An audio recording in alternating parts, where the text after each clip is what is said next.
There comes a moment when your soul begins to whisper a truth you can no longer ignore. A deep, almost sacred feeling that this lifetime is not like the others, that something final is unfolding within you.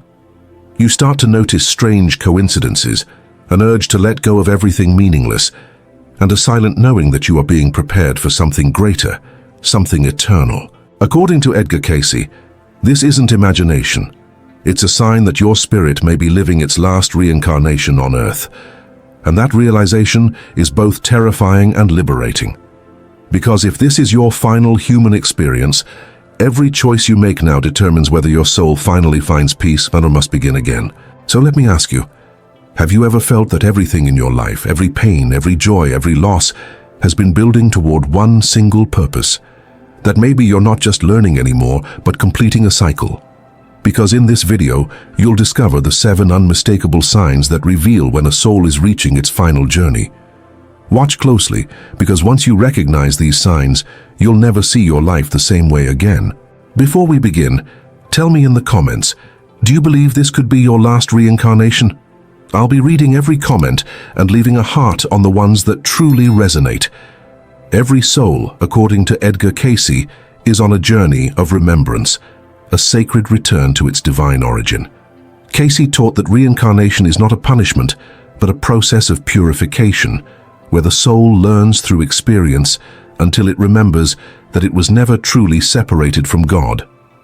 The signs that this may be your final reincarnation are not written in the stars or found in fortune tellers' words. They appear quietly within the chambers of your heart, in the way you perceive life, death, and eternity. They emerge as an inner maturity, a divine fatigue toward material illusions, and a hunger for spiritual truth that no earthly pleasure can satisfy. When a soul approaches the end of its cycle on earth, it no longer seeks recognition or wealth. It seeks peace, a peace that surpasses all understanding. Cayce said that souls nearing completion begin to see through the veil of appearances. They sense that the material world is only a classroom, and every person they meet, every challenge they face, is a mirror of their own evolution. This awareness doesn't come from study or intellect, but from pain transformed into wisdom. You begin to forgive easily, to let go quickly, to love without reason. You no longer argue to be right, you choose to be kind. And even when life wounds you deeply, something inside you whispers, "This too is God teaching me." That's the beginning of spiritual mastery, the sign that your soul has learned what it came here to learn. At this stage, you start to feel detached from things that once defined you, your name, your story, your desires. You watch them fade like old garments that no longer fit. It's not depression, it's transcendence. You're not losing interest in life, you're awakening to what's eternal within it. Cayce explained that such detachment is the soul's natural preparation for return, a recognition that real identity is spiritual, not physical. The ego begins to dissolve, and the soul stands naked before God, no longer afraid, no longer hiding. It's the same peace Christ spoke of when he said, "The kingdom of God is within you." But reaching that peace doesn't mean the end of challenges. In fact, the closer a soul gets to its final incarnation, the more intense its trials become. Because only fire can refine gold. Cayce warned that old karmic debts resurface near the end, not as punishment, but as final exams before graduation. These moments test whether love has truly replaced fear in your heart. You may lose people you love, face betrayal, illness, or solitude. But if you endure them with faith instead of bitterness, that's how your soul proves it's ready for liberation. When Edgar Cayce spoke of souls completing their earthly lessons, he emphasized one essential truth: divine love is the final test. You can study every spiritual book, meditate for hours, or travel to holy places, but until your heart becomes an instrument of unconditional love, your soul will remain bound to the cycle of return. The last incarnation isn't marked by external perfection, but by inner surrender. It's when you stop trying to control and begin to trust the unseen guidance of the Spirit. You no longer ask, "Why is this happening to me?" but rather, "What is this trying to teach me about love?" That subtle shift in consciousness is what separates an old soul from one still trapped in illusion. Cayce often said that those nearing their last incarnation develop a deep empathy for all living beings. You might find yourself feeling the pain of others as if it were your own. A child crying, a stranger's sorrow, or even the silent suffering of nature can bring tears to your eyes. That's not weakness, it's divine sensitivity. Your soul is remembering that all life is one. This compassion is not sentimental, it's transformative. It turns judgment into understanding and revenge into mercy. When this awareness blooms, your words heal, your presence calms, and your silence speaks of God's grace. At this point, material success loses its meaning. You no longer chase applause or validation because something eternal has awakened inside you. Cayce explained that such souls live in the world, but not of it. They fulfill their duties, love their families, and contribute to society, but their hearts are anchored in higher realities. They feel guided by invisible hands as if an unseen plan is unfolding through them. This divine surrender creates a peace no achievement could ever provide. And when you begin to live like this, miracles happen naturally. Doors open without effort, people appear at the perfect moment, and life begins to flow like a sacred river returning to its source. If you're hearing this, and something inside you feels an unexplainable recognition, a soft yes in your spirit, then maybe this message isn't random. Maybe your soul called it. Because those who are nearing completion are drawn to truth like moths to light. You feel it not as information, but as remembrance. And when that happens, it's time to live intentionally, to forgive completely, and to align your thoughts with love. Because every act of love in this lifetime shapes the eternity that follows. Before we continue, take a moment. If this message resonates with your heart, show your support by liking this video and subscribing to the channel. It helps this truth reach more souls who are awakening, just like you. And leave a comment below sharing what part of this message touched you most. Edgar Cayce taught that each reincarnation is like a classroom, and the earth itself is the greatest teacher of all. In your earlier lives, you learned through pain, ambition, and attachment. But in this final stage, your lessons come through surrender. You begin to sense that every trial is tailored for your evolution. You stop asking for life to be easier and start asking for strength to endure it with faith. When this shift occurs, even your suffering transforms.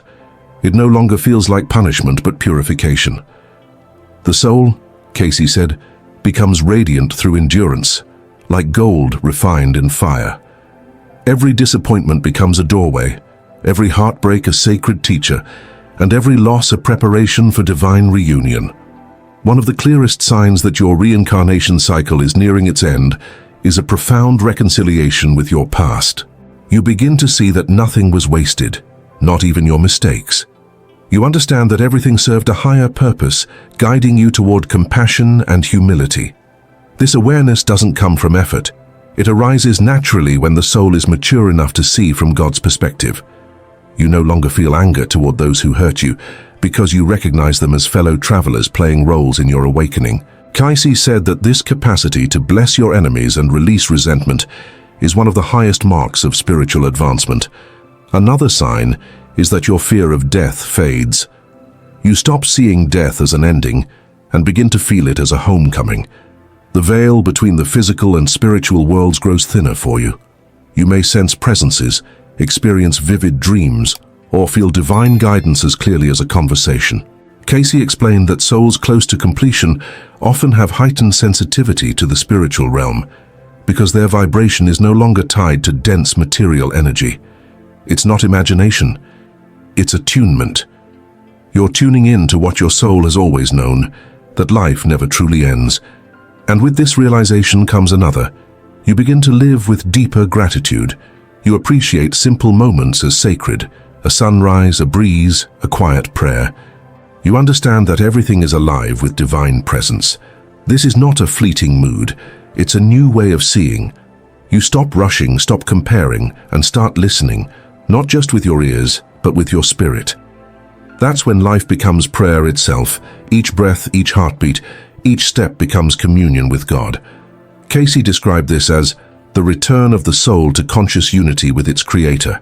It's not about escaping the world, but transforming it through love one thought at a time. As this awareness deepens, something extraordinary begins to happen. You start to detach not from life itself, but from the illusions that once bound you. You realize that happiness doesn't come from what you own, but from what you give. Cayce often said that the soul grows through service, and those nearing their final incarnation feel an almost magnetic pull to help others. It's not for recognition, nor to earn virtue points. It's because compassion becomes your nature. You can no longer walk past pain without responding. You no longer see strangers, only reflections of yourself in different forms. You become an instrument of God's love, a quiet force of healing in a world that has forgotten how to love. At this stage, prayer transforms too. You stop praying for things and start praying for alignment. You ask less for outcomes and more for understanding. The more you pray, the more silence becomes your teacher. Cayce said that silence is the language of the soul, the space where the spirit communes with the Creator. Those who are living their last incarnation often crave solitude, not because they are lonely, but because they are listening. They withdraw from noise and drama because peace feels more natural than chaos. The soul, having wandered through centuries of human experience, finally rests in stillness, and in that stillness, it recognizes God's voice as its own. You also begin to feel time differently. You sense that everything is happening with divine precision. What used to frustrate you, delays, rejections, closed doors, now feels like protection. You trust more, worry less, and allow life to unfold instead of forcing it. This surrender is not weakness, it's wisdom. Cayce taught that the soul in its final reincarnation lives in harmony with divine law. It doesn't resist, it flows. And in that flow, everything aligns effortlessly.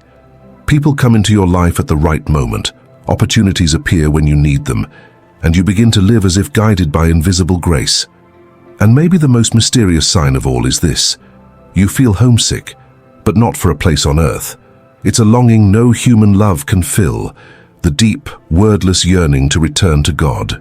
You may have moments of beauty or success, but underneath them lies a quiet ache, a sacred nostalgia for the divine. Cayce called this the soul's memory of perfection, the inner reminder that your true home is not in this world.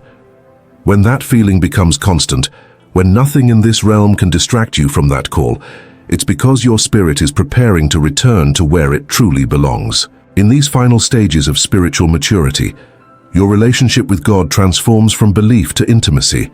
You no longer see the divine as distant or external. You begin to feel God as the silent presence breathing within you, guiding every decision, comforting every sorrow, and turning every ordinary moment into something sacred. Cayce said that this inner communion marks the highest level of human evolution, when the soul no longer seeks God outside temples or scriptures, but finds him within the quiet chambers of the heart. You start to realize that your very existence is a prayer, your actions are worship, and your love is the continuation of his creation through you.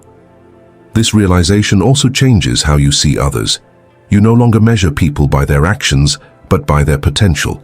You see the divine spark even in those who seem lost or cruel. You stop labeling and start understanding. You stop condemning and start blessing.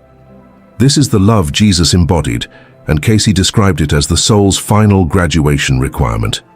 To look at darkness and still see light, that's what separates a returning soul from one still wandering. It's not about avoiding conflict or pretending to be holy. It's about choosing love when fear would be easier. It's about keeping faith when everything crumbles. And yet this level of consciousness doesn't make you perfect. It makes you real, deeply aware of your humanity, but equally aware of your divinity.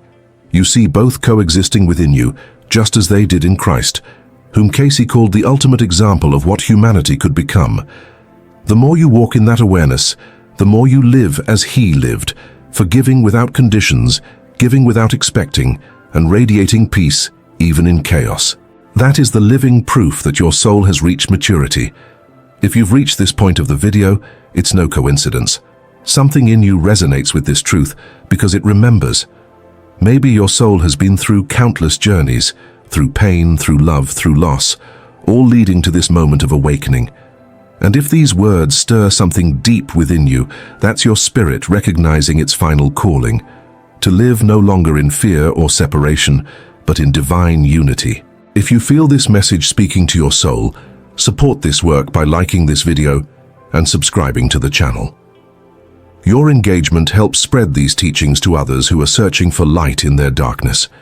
Share your thoughts in the comments. I read them all and I'll heart the ones that come from the Spirit. As your soul approaches completion, life itself begins to simplify. You no longer chase what fades, and you no longer fear what comes. You begin to see that everything, joy and pain, beginning and end, has always been a single thread in God's tapestry. The people who once hurt you become your greatest teachers, and the moments that once broke you become sacred altars where your spirit was remade. This is not enlightenment in a dramatic sense, it's quiet, steady awareness that everything is divine, even what you once rejected. Cayce said that when a soul reaches this understanding, reincarnation becomes unnecessary. The soul has fully remembered its origin, and its only desire is to serve love in every form. That doesn't mean your human life becomes easy. On the contrary, many final incarnations are marked by deep solitude and misunderstanding. The world rarely recognizes a soul that has outgrown its games. You might feel invisible, unseen, or even strange to others, but that isolation is sacred. It's not punishment, it's preparation. God often hides his most awakened children in silence until the right moment. And when that moment comes, your very presence will heal more than your words ever could. You'll discover that the most powerful sermon is not spoken, it's lived. When the soul reaches this level of peace, even death loses its meaning.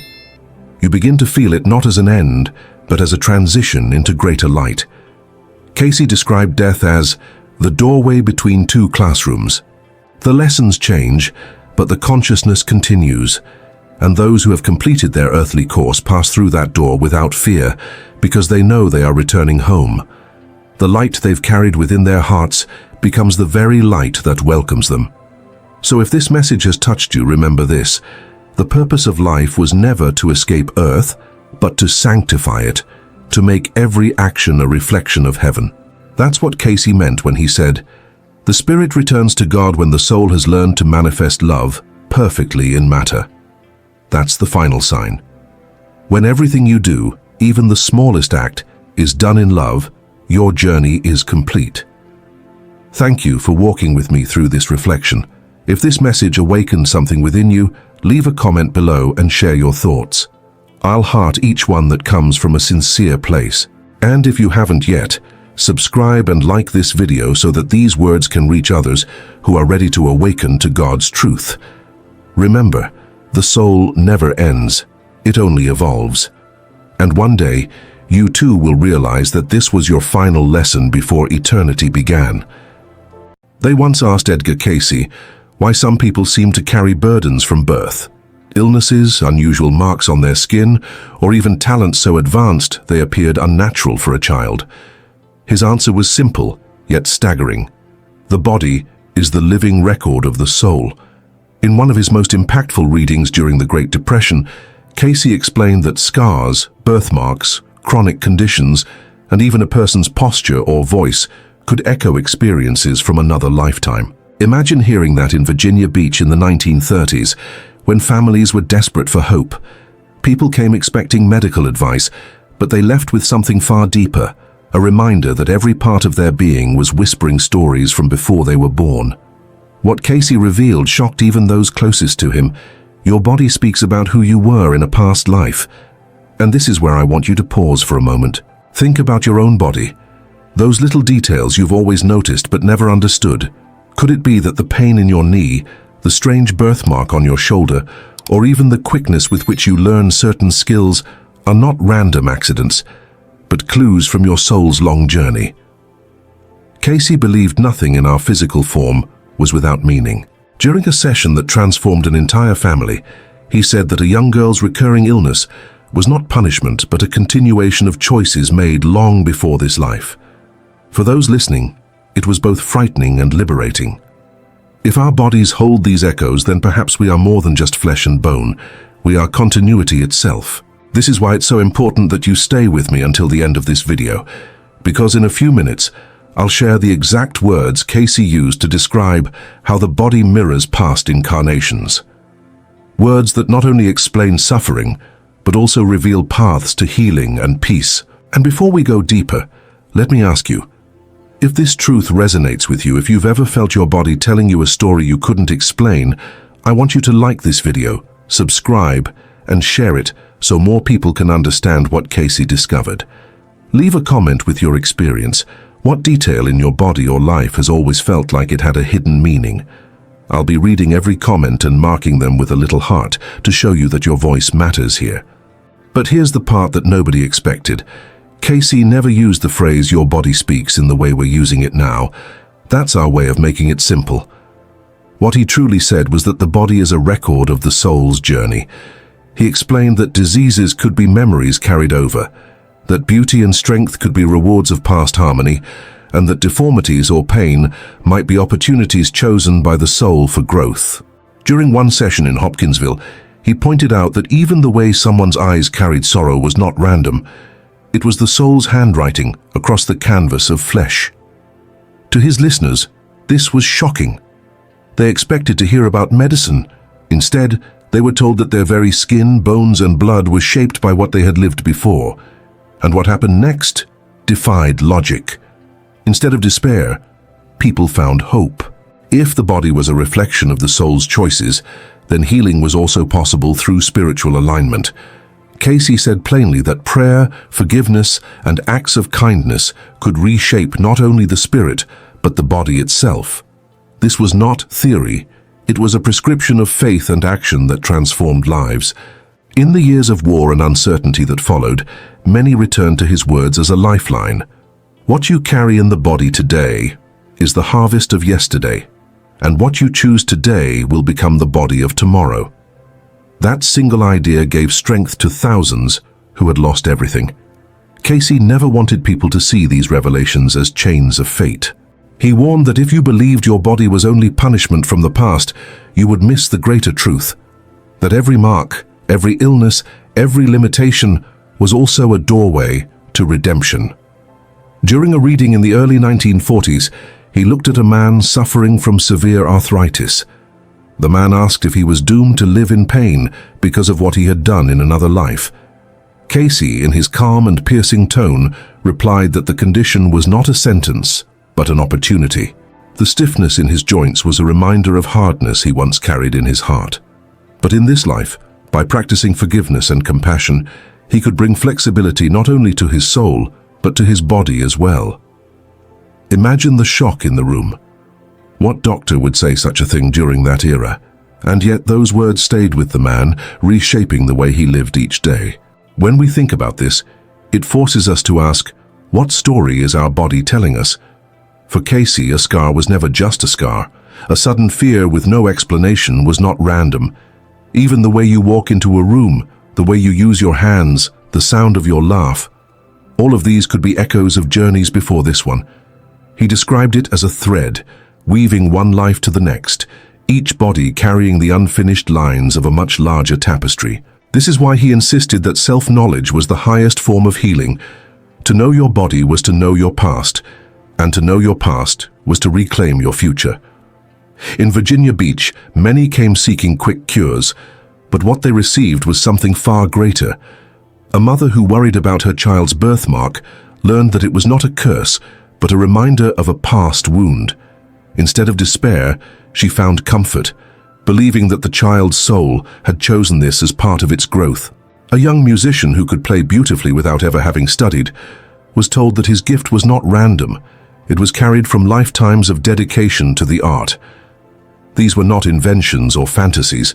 They were consistent themes across Cayce's documented readings, preserved carefully by the Association for Research and Enlightenment. What nobody expected was the shift in responsibility that these teachings carried. If your body was indeed the record of your soul, then every choice mattered more than ever before. During the years of war, when entire families lost loved ones and clung to anything that gave meaning, Cayce reminded them, "What you build in spirit, you will wear in flesh." Those words rang like thunder across time. They meant that even in the darkest nights, you could begin planting seeds for a healthier, freer body in the future. This was not about fear. It was about hope. Hope that nothing was wasted, not even suffering. Hope that every struggle carved into the body could become a step toward light. And here's what no one can ignore. Cayce's message was never about judgment. It was about responsibility wrapped in compassion. He reminded people that God never abandoned them, that the body was not punishment, but a classroom. Every limp, every pain, every strange ability was part of the curriculum of the soul. And just as a student can learn, grow and move to higher levels, so too could the soul transform through understanding and love. That is why, even today, millions still return to his words, not to fear their bodies, but to listen to them, to see them as sacred texts written in flesh. During the 1930s, people would travel long distances, some with nothing more than hope in their pockets, to sit in a small room in Virginia Beach and hear what Edgar Cayce had to say. Many were ill, many were desperate, and others were simply curious about the mysteries of their lives. They came because traditional doctors had no answers, but Cayce, in his trances, seemed to see beyond the limits of time. One woman asked about her lifelong struggle with asthma. She wanted to know why her lungs betrayed her from childhood. In trance, Cayce explained that in a past life she had drowned, and the memory of that trauma carried forward into her breathing. He said healing was possible through both physical care and spiritual practices, reminding her that the soul never forgets, but it can be freed. To her, this was not just a diagnosis. It was a revelation that gave her peace and a path to change.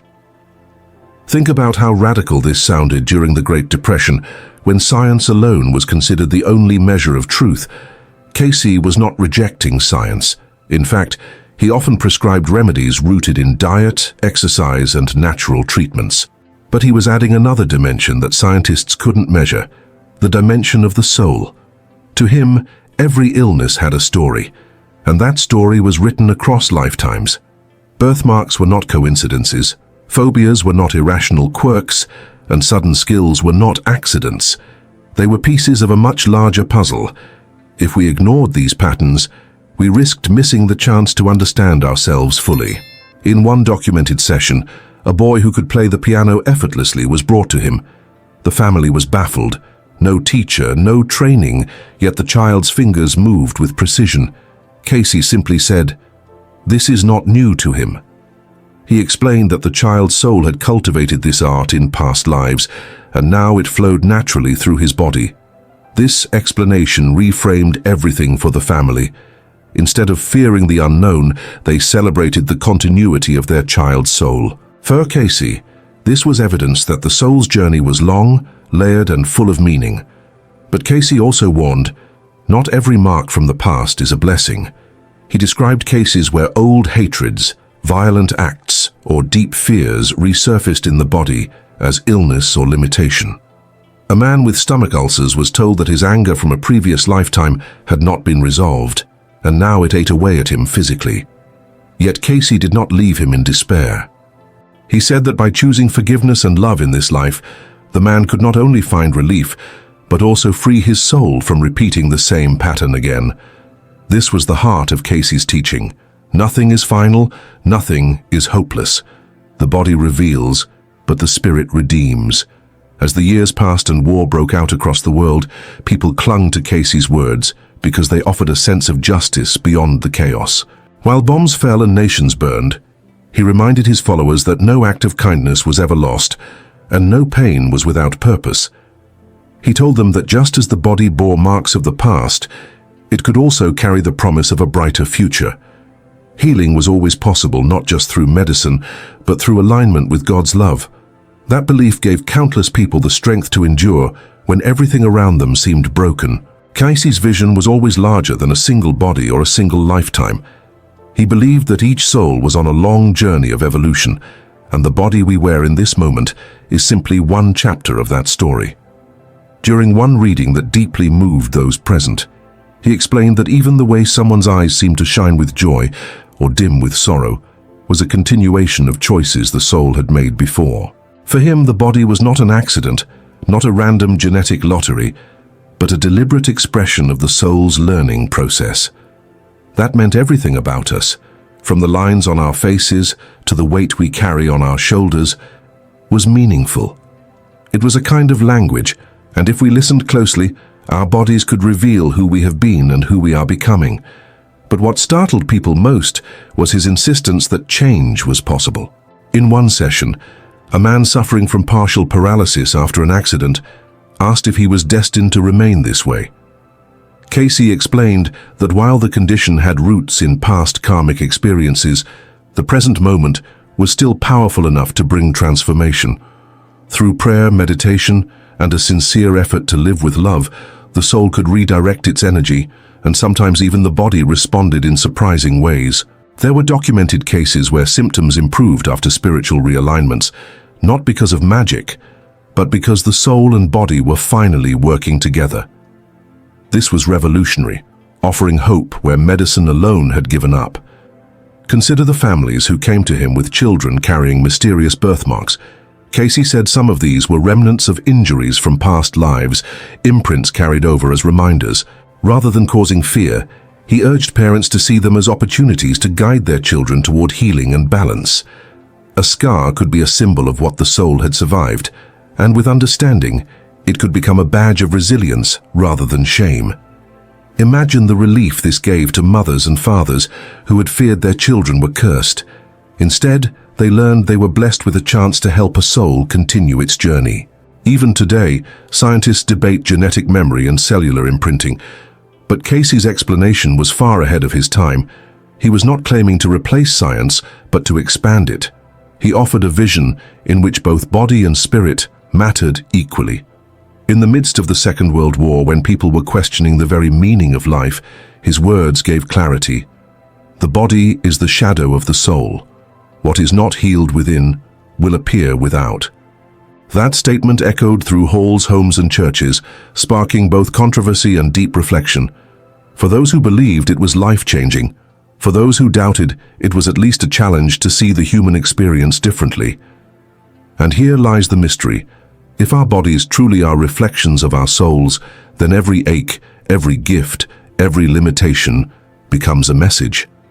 A message not of punishment, but of possibility. Cayce's teachings invite us to stop ignoring those messages and to start listening to them, to see them as divine whispers written in flesh. If we dare to listen, we may find that the body is not our enemy, but our most faithful teacher. And that is the secret Cayce wanted the world to hear, that within every struggle lies a seed of redemption, and within every mark lies a story waiting to be healed. As the years went on, more and more people realized that Cayce's message was not meant to frighten, but to liberate.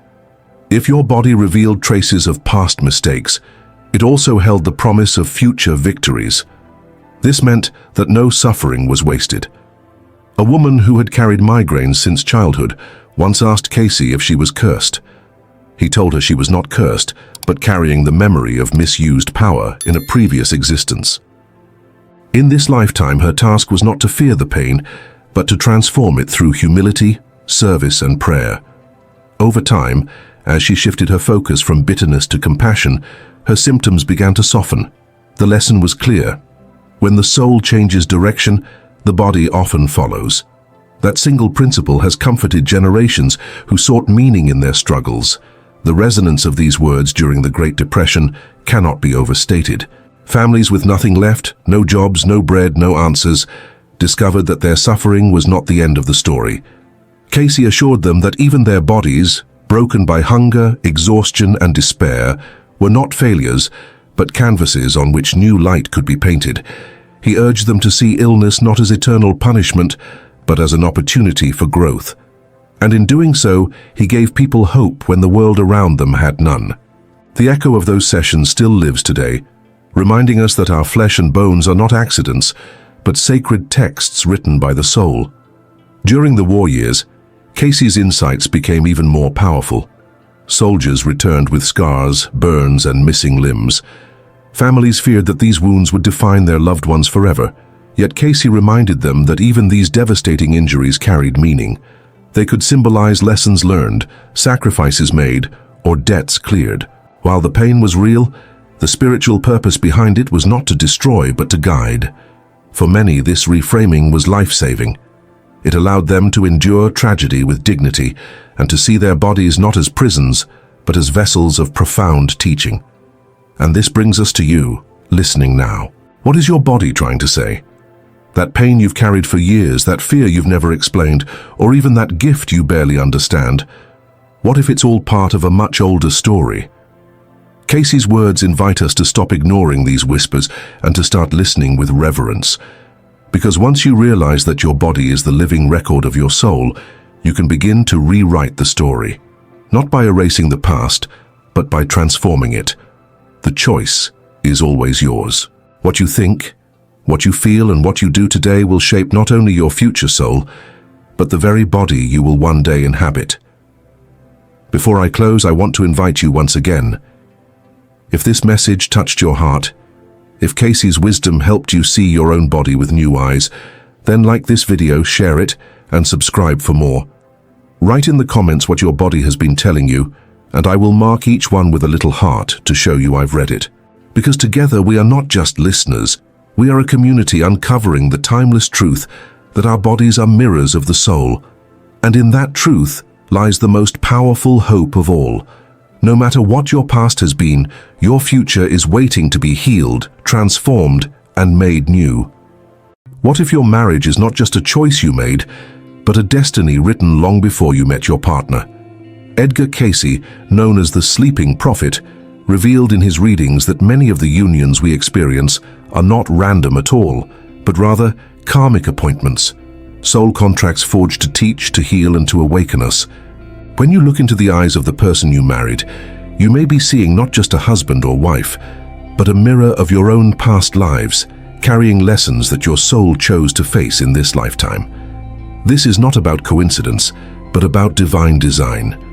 Cayce explained that the struggles, the joys, and even the conflicts in marriage are not accidents. They are opportunities for growth, forgiveness, and redemption. And perhaps the person who tests you the most is the very soul that agreed to help you grow the most. As you listen today, allow yourself to ask, why did I marry this person? What is God trying to reveal through this relationship? The answers Cayce left behind may shake the way you see your own marriage, but they will also bring a new sense of purpose and clarity. I invite you to share your thoughts in the comments, because your story matters here. Tell me what you believe about karma and marriage, and I will mark your comment with a heart personally. Stay with me until the end of this video, because what you're about to hear may completely transform the way you understand your union and the role of love in your spiritual journey. Marriage, according to Edgar Cayce, was never meant to be understood only as a social arrangement or a personal preference. In his thousands of readings, Cayce emphasized that unions between two people often carried echoes of past incarnations, agreements that stretched across centuries of spiritual learning. He described marriage not as chance, but as karma in motion, where souls met again to fulfill promises, resolve debts, or to continue work left unfinished. When you think about your own relationship, Cayce would urge you to ask yourself, is this union simply about companionship, or is it a deeper mission of the soul? He taught that every bond reflects the universal law of cause and effect, where choices once made shape the people we meet today. That means the person you are married to may hold in their being the key to your own spiritual progress. The conflicts, the misunderstandings, and even the tenderness you share are all tools in God's plan to polish the soul through experience. Cayce often explained that marriage is like a mirror in which you are forced to confront parts of yourself you might otherwise ignore. The traits that irritate you in your partner may in truth be aspects of your own nature that require healing. And when you feel the deepest love or recognition in their presence, Cayce would say it is because your souls have traveled together before, carrying memories that your conscious mind cannot recall, but that the soul instantly recognizes. This perspective changes everything. It means that even the pain inside a marriage has meaning. It is not just difficulty, but an invitation to rise above old wounds. He insisted that forgiveness is central to the marriage journey. Without forgiveness, the karmic chain only grows heavier, binding the soul to repeat the same lessons again and again. But when forgiveness enters, karma is transformed into grace, and the union becomes a source of liberation rather than struggle. To Cayce, the question, "Why did I marry this person?" was never answered by chance, beauty, or even personal desire alone. He would point to the universal law that what is within you attracts what comes from without. Your own vibrations, shaped by thought, emotion, and spiritual condition, call into your life the person who will best help you learn what your soul most needs to learn. In this way, marriage is not just about romance, but about responsibility. It is the soul's classroom, designed by God to teach the lessons of patience, compassion, and sacrifice. When he read the records of individuals who came to him, Cayce revealed that many couples had lived as family, friends, or even adversaries in previous lives. Their new bond as husband and wife was a chance to resolve unfinished business, sometimes through joy, sometimes through trial. And yet he reminded, no union is forced. The soul chooses the field in which to grow, and marriage is one of the most powerful fields of all. Imagine looking at your marriage through this lens. Every argument is not simply an annoyance, but a moment asking for healing. Every silence is not just distance, but an opportunity to listen on a deeper level. Every act of kindness is not wasted, but recorded in the soul's eternal book, becoming a seed for future peace. Cayce emphasized that the purpose of marriage was not to find perfection in the other person, but to awaken the divine within each partner through the struggle to love unconditionally. He often reminded seekers that love is not a feeling that comes and goes, but a conscious choice, a spiritual practice. The marriage bond becomes sacred not because it is easy, but because it forces both souls to grow beyond selfishness into the reality of unity. The real question then is not, "Why did I marry this person?" but "What am I being asked to learn, to forgive, and to transform through this marriage?" Cayce was clear that marriage was not an escape from life's challenges, but a stage where the challenges become magnified for a reason. He explained that the soul is drawn to the partner who will expose its weaknesses and strengths so that both can evolve together. This is why some marriages are peaceful while others are filled with conflict. It is not about luck or bad choice. It is about karma unfolding and lessons being demanded. Cayce pointed out that even the most difficult unions can be the most rewarding because they force the soul to face what it has avoided in past incarnations. If you find yourself in constant struggle, it may not mean you married the wrong person. It may mean you are exactly where your soul needs to be in order to grow. This does not excuse harmful behavior, but it does reveal that the conflict has spiritual meaning. Each quarrel can be seen as a spiritual assignment, and how you respond to it shapes not only your marriage, but your soul's eternal path. Another powerful insight from Cayce is that marriage mirrors your relationship with God. If you approach your partner with resentment, blame, or selfishness, those same vibrations affect your spiritual connection. But when you bring humility, patience, and compassion into your marriage, you strengthen your bond with the divine. Cayce's readings emphasize prayer and meditation as essential tools for couples, not only to seek peace in their relationship, but to align themselves with God's will. He believed that when two souls pray together, their bond shifts from human to divine. In those moments, marriage transcends the earthly contract and becomes a sacred covenant, blessed with higher purpose. For Cayce, the true success of a marriage was not measured by years together or by comfort, but by how much closer both souls came to God through their union. This perspective may sound heavy, but it is also filled with hope. It means your marriage, no matter how imperfect, has meaning. It means your struggles are not wasted energy, but part of a greater plan. It means the person you married is not just your companion in this life, but a soul traveler who walks with you across lifetimes. Cayce often reminded people that love never dies. If you fail in a lesson now, it will return again until healing is found. But if you succeed, if you learn to forgive, to serve, to sacrifice, the bond becomes eternal, a light that carries forward into future incarnations. And this truth should move you to look at your partner differently, with a sense of reverence. The person beside you may be the very soul who chose to help you awaken, even if it is through pain. That realization can turn resentment into gratitude and indifference into responsibility. Cayce also warned that ignoring the spiritual meaning of marriage leads to emptiness. When people see marriage only as convenience, romance, or social expectation, they miss its higher call. He explained that many who came to him asking why their marriage failed discovered through his readings that they had entered into it with selfish motives. They wanted comfort, pleasure, or escape, but not growth. The soul, however, cannot be fooled. If the lessons are not faced in one marriage, they will reappear in another form, another partner, another life, another struggle. This is why Cayce urged people to ask not, "What can I get from this marriage?" but "What can I give?" For in giving, the karmic debts are cleared and love reveals its divine nature. Your marriage is not an accident. It is an appointment set by your soul, guided by God, to teach you how to love without conditions, to forgive without limits, and to serve without expecting reward. Cayce's readings also highlighted that marriage is one of the greatest opportunities to practice spiritual laws in daily life. It is easy to talk about forgiveness, patience, and unconditional love when we are alone, but it is inside marriage that these principles are tested. He explained that the partner becomes a living instrument through which the soul can practice divine virtues. If you are quick to anger, your partner will test your patience. If you struggle with pride, your partner will humble you. If you hold on to resentment, your partner will give you endless chances to forgive. This is not punishment, it is design. The soul chooses these experiences because it knows growth does not come from comfort, but from challenge. Cayce insisted that without challenge, there is no true progress, and marriage, more than any other human bond, provides the daily grindstone that polishes the soul.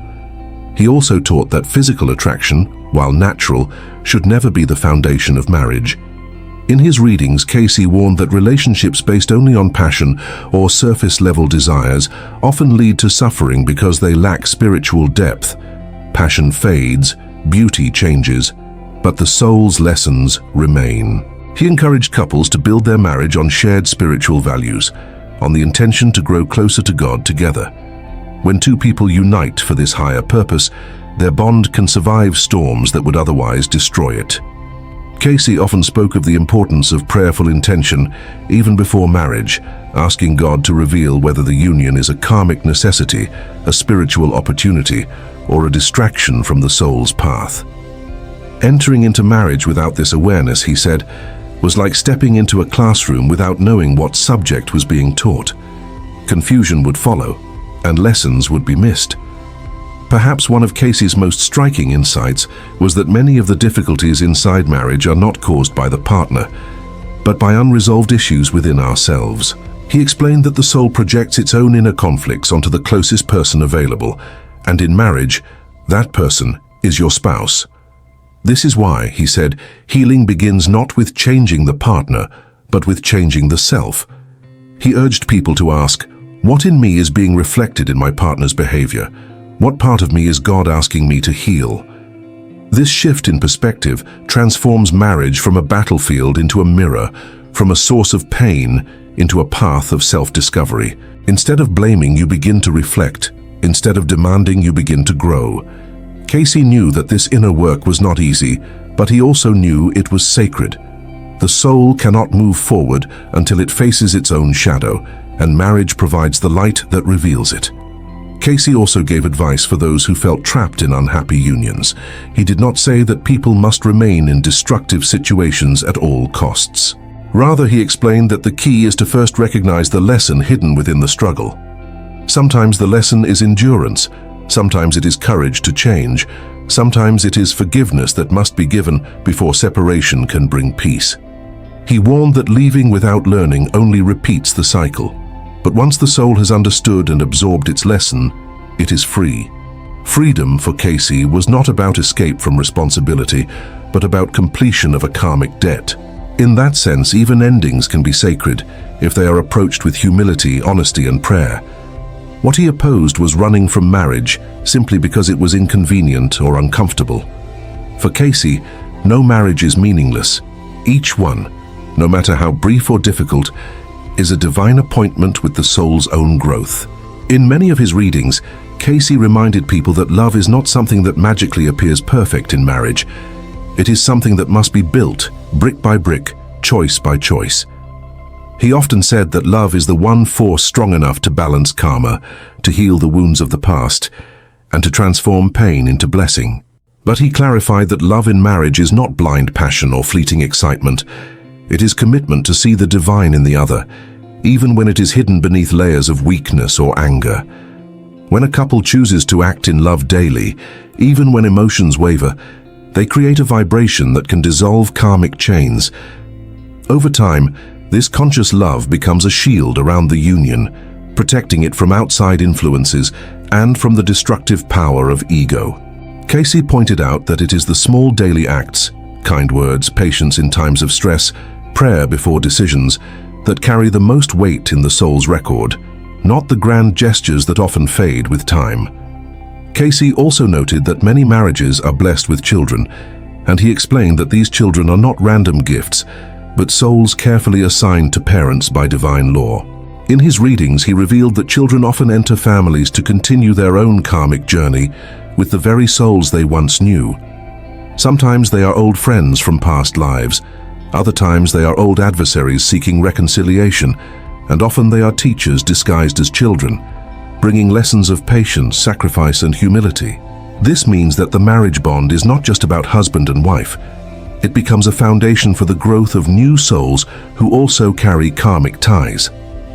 Cayce urged couples to see parenting not as ownership, but as stewardship, a sacred responsibility to guide souls temporarily entrusted to them.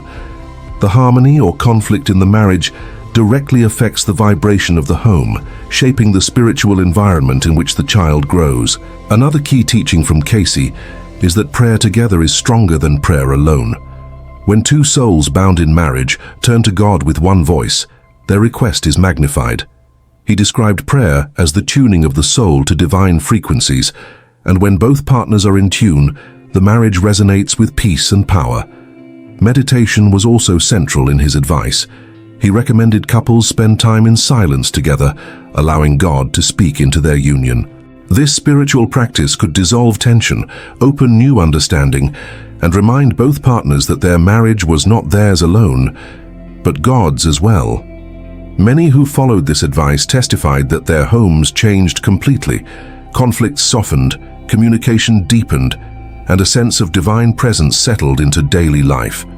Cayce believed this was proof that marriage, when aligned with God, becomes more than a human contract. It becomes a temple. But Cayce was not naive about the reality of human struggle. He acknowledged that marriages often feel like heavy burdens, filled with misunderstanding, loneliness, or betrayal. He never denied the pain that many endure, but he insisted that pain is never without meaning. He explained that suffering in marriage can awaken compassion and humility, virtues that might otherwise remain dormant. He often told people that the soul is not measured by how easy its journey is, but by how faithfully it responds to the challenges it encounters. In this sense, a struggling marriage can still be holy ground if it pushes both partners toward prayer, reflection, and selflessness. For Cayce, every situation, whether joyous or sorrowful, was an opportunity to bring God into the center. And when God becomes the foundation, even broken pieces can be reassembled into something stronger than before. Cayce also spoke about the future of the soul beyond this life, reminding us that marriage does not always end with death. In many cases, he explained, the bond continues on the other side because the lessons of love and forgiveness are eternal. A partner who leaves this world before you may still walk with you spiritually, guiding and supporting you in ways the physical eye cannot see. He described death not as separation, but as transition, and for many couples the union becomes even clearer when the veil of the material world is lifted. This perspective changes how we value time with our spouse. Every act of love becomes an eternal investment, every word of kindness an offering that carries forward into eternity. Even if your marriage has been marked by trial, Cayce would say the growth of the soul is never wasted.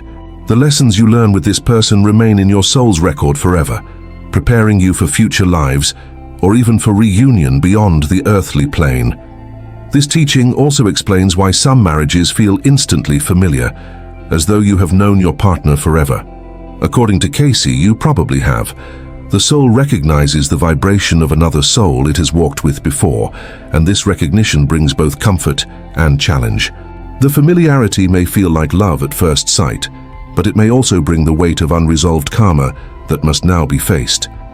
Either way, the encounter is never meaningless. It is arranged by spiritual law. Cayce encouraged people to embrace this mystery with humility, remembering that what appears accidental is often divine orchestration. Your marriage, with all its complexity, is part of a much greater story written by God for your soul's growth. And the deeper you understand this, the more your perspective shifts from complaint to gratitude, from resistance to surrender. Cayce warned, however, that neglecting the spiritual dimension of marriage can lead to cycles of repetition. If the lesson is ignored in this life, the soul will call for it again in the next. This is why he urged couples to live with awareness, to look at each moment as a chance to practice love, forgiveness, and service. Even small choices can determine whether karma is healed or extended. To him, marriage was not just about two people trying to survive together. It was about two souls shaping eternity together. He asked people to examine themselves. Are you building walls of resentment, or are you building bridges of compassion? Are you creating chains that bind, or are you planting seeds that free? These questions are not theoretical. They shape your destiny and the destiny of the one you chose to walk beside.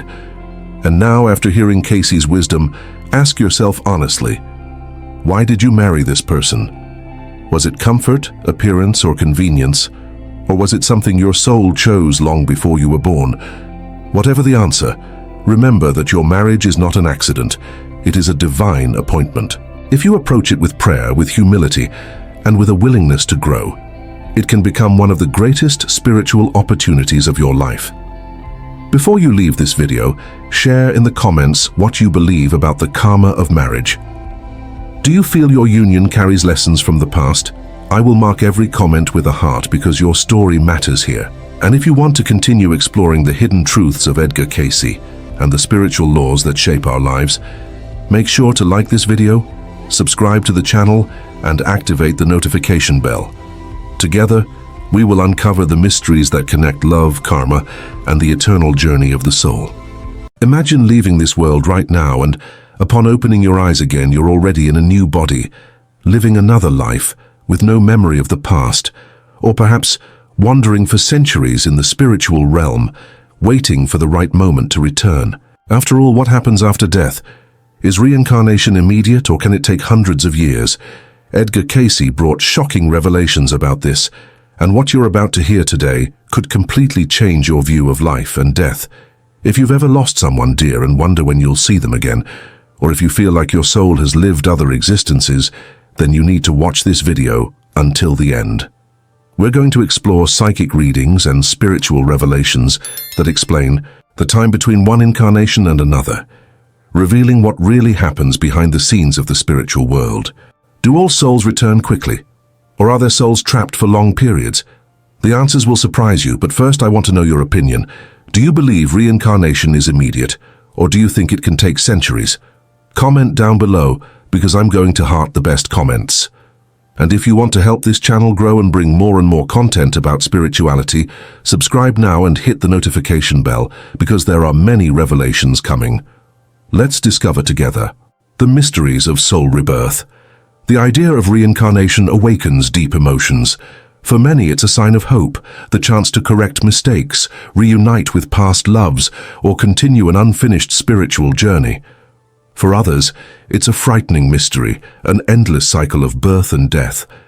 But does this process happen immediately after death, or can it take centuries before a soul returns? Edgar Cayce's revelations and numerous psychic readings bring surprising answers.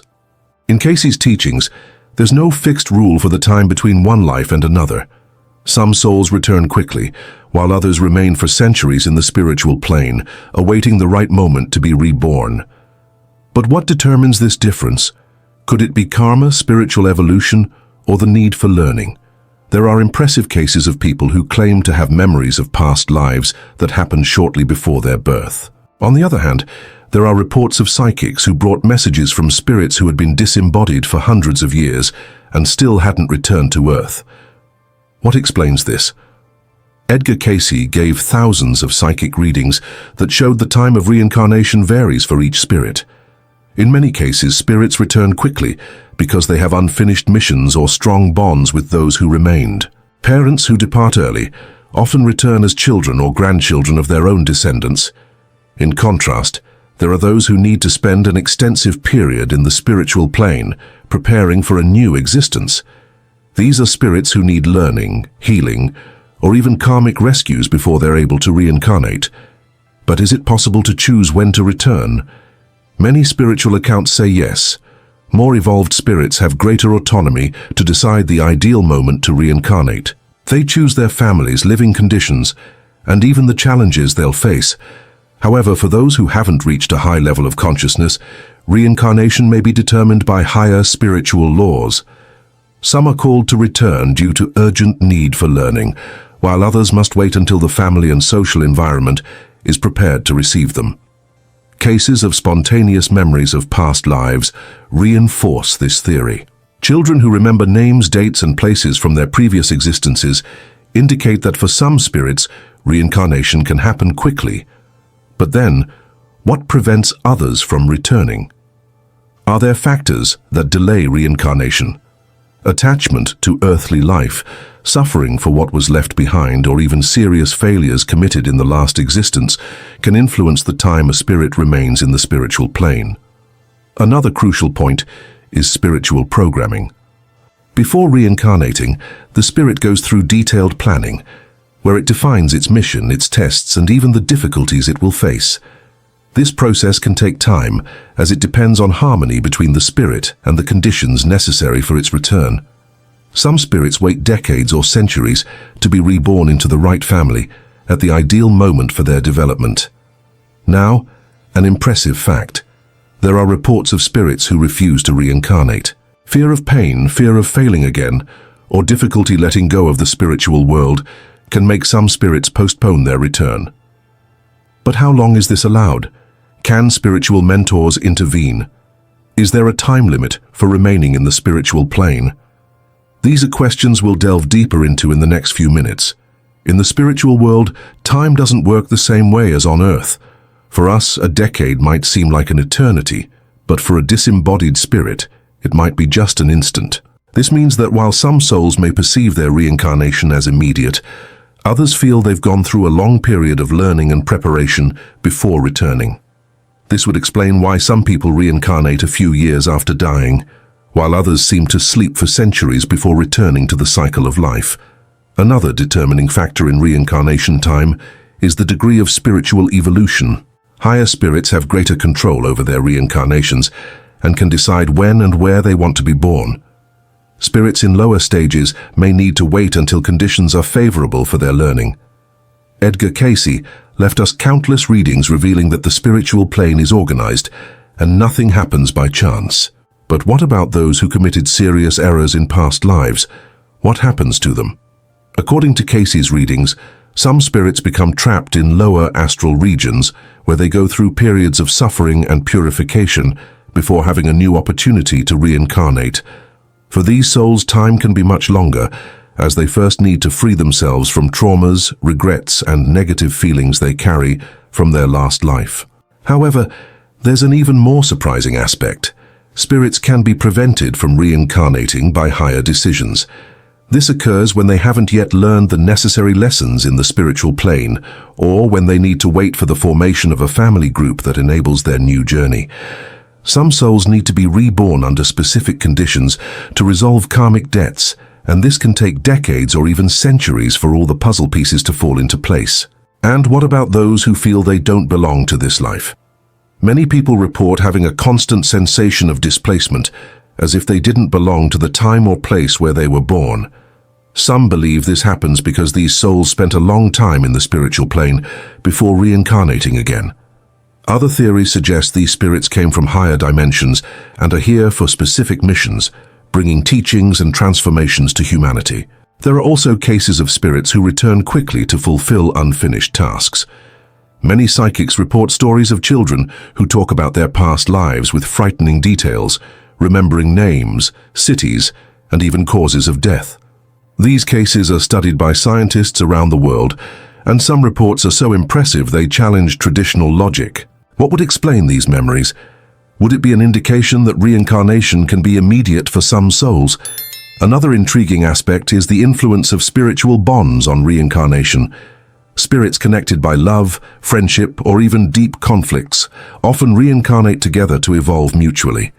Many times, the spirit that departed returns as a child, grandchild, or even as a close friend. This spiritual connection can accelerate or delay reincarnation, depending on the level of learning and forgiveness involved. And what if a spirit doesn't want to reincarnate? There are reports of spirits who, out of fear or attachment to the spiritual world, try to postpone their return to the physical body. However, at some point, the need for evolution imposes itself, and they end up reincarnating, even against their will. This process can be conducted by spiritual mentors, who help these souls understand the importance of a new earthly experience. But what happens when someone dies tragically? Can accidents, murders, and premature deaths influence reincarnation time? Edgar Cayce revealed that in many cases, spirits who depart abruptly may return quickly to complete their mission. However, this isn't always a rule.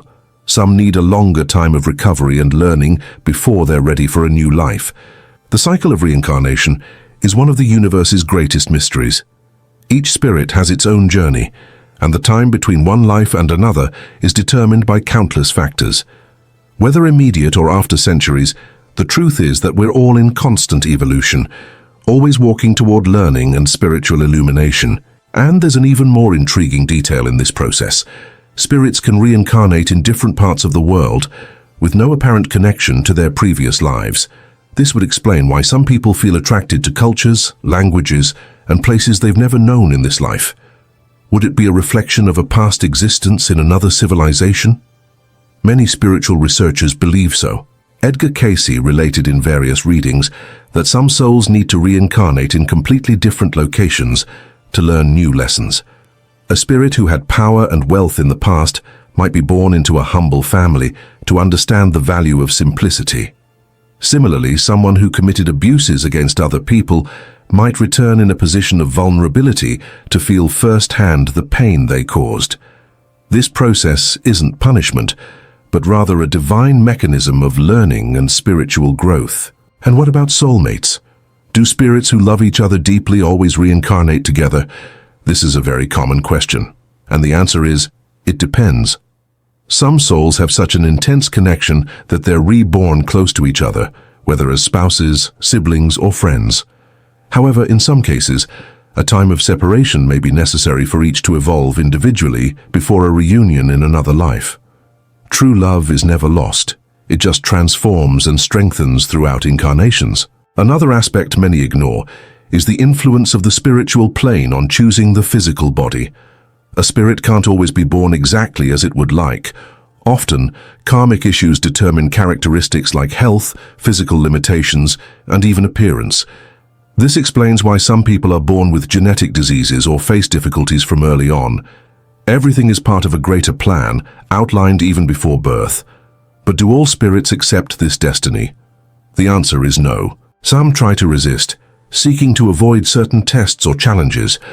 However, as we've mentioned, at some point the need for evolution speaks louder, and reincarnation ends up happening. There are reports of spirits who spent centuries trying to flee their responsibilities, until they finally understood that only through earthly experience could they grow and overcome their past mistakes. And there's still a crucial detail: what happens to spirits who for some reason can't reincarnate? There are reports of souls who get trapped between dimensions, wandering aimlessly, unable to advance to the next stage. Edgar Cayce explained that these spirits are usually trapped by feelings like hatred, excessive attachment to matter, or extreme suffering. They need spiritual help to find their way back to the light, and only then can they reincarnate again.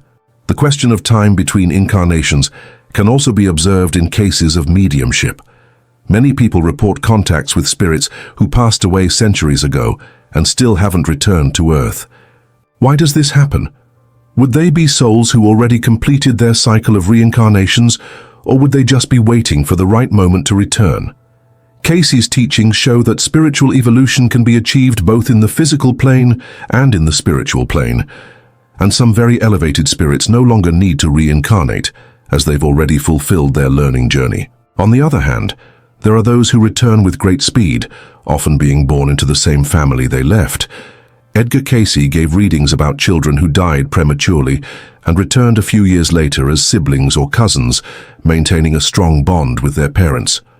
These cases demonstrate that for some souls, the return to Earth is almost immediate, without the need for long periods in the spiritual plane. But what about the sensation of déjà vu? That impression that we've already lived a certain situation before, or that we know someone we just met. Many believe this is a remnant of past lives, a small fragment of memory that manifests in the present. This would indicate that even after reincarnating, our soul carries subtle memories of previous experiences. The truth is that reincarnation is one of the greatest mysteries of human existence. Each spirit follows a unique path, and the time between one life and another is determined by countless factors. Whether returning quickly or waiting centuries to reincarnate, what's important is understanding that each experience has a greater purpose. We're all in constant evolution, learning, growing, and preparing for new journeys. Now tell me, have you ever had an experience that made you believe in reincarnation? Any strange memory, déjà vu, or inexplicable connection with someone? Comment down below, because I'm going to read and heart the most interesting comments. And if this video made sense to you, if it brought you important reflections, go ahead and leave your like to help this content reach more people. Don't forget to subscribe to the channel and hit the notification bell, because we have many more revelations about spirituality coming. See you in the next video. And there's something even more surprising in this process: the relationship between reincarnation and spiritual missions. Some souls don't return to Earth just to evolve individually, but to fulfill greater purposes, helping humanity advance. Edgar Cayce always emphasized that there are missionary spirits who choose to reincarnate at strategic moments and places to bring knowledge, love, and transformation. These spirits often have incarnations planned with millimetric precision, and therefore may wait long periods in the spiritual plane until all conditions are perfect for their return. A clear example of this are the great personalities who marked history, like scientists, spiritual leaders, and inventors. Could it be that these geniuses of humanity had to wait centuries to be born at the exact moment when their discoveries would make a difference? Spiritual accounts indicate yes. Spirits with great missions may need to await society's progress, so their reincarnation has the necessary impact. But if some souls return quickly and others wait centuries, is there some mechanism that defines this? According to Cayce's teachings, there are spiritual councils responsible for guiding each spirit's reincarnation.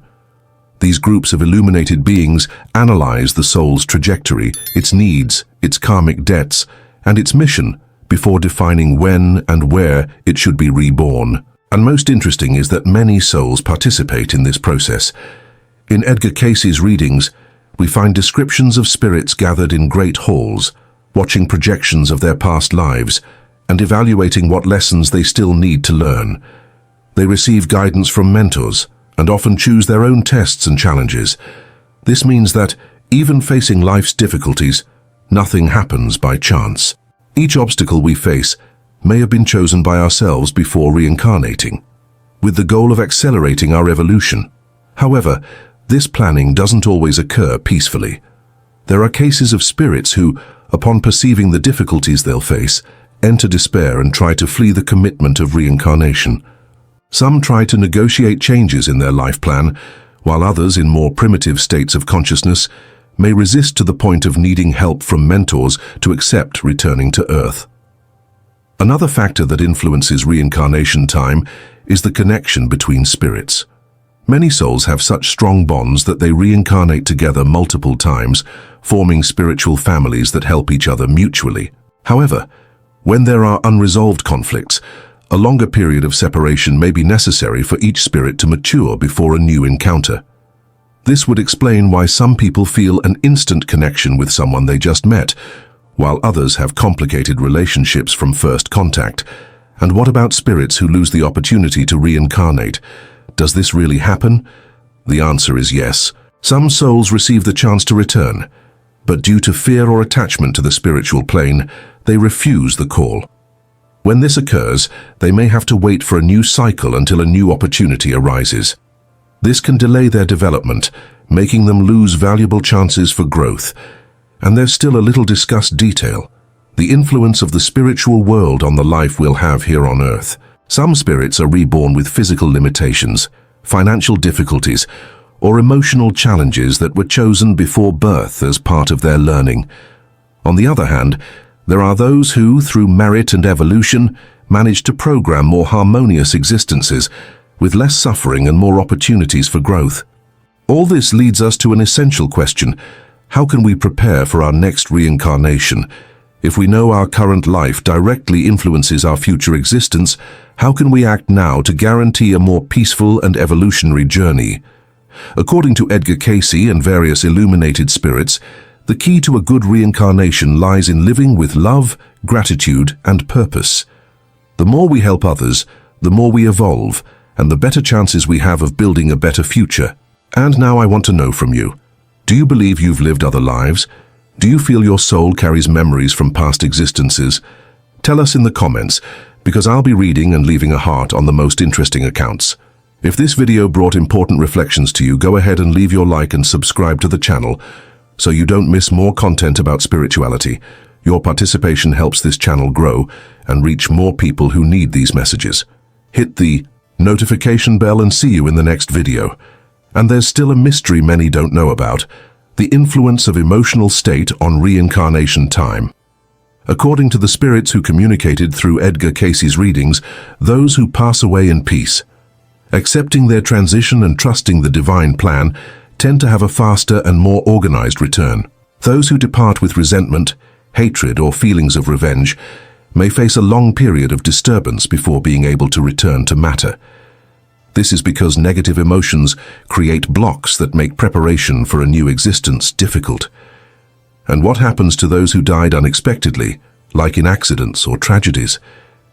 These spirits may have a longer adaptation time in the spiritual plane before reincarnating again. This occurs because often sudden death causes such a great impact that the soul needs a period of recovery and understanding before moving on to a new journey. There are also reports of spirits who return to complete an interrupted mission.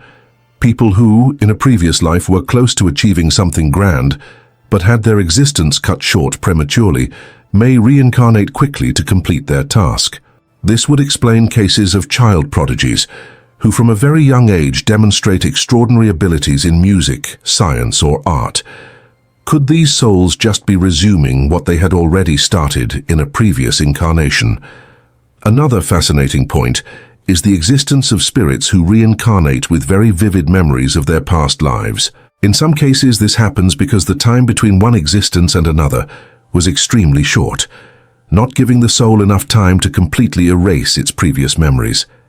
These memories can come in the form of dreams, feelings of familiarity with unknown places, or even in recognizing people they've never seen before in this life. And there are still cases of spirits who return to rescue debts from the past. People who were oppressive leaders, for example, may reincarnate in humble positions to learn the value of empathy and equality.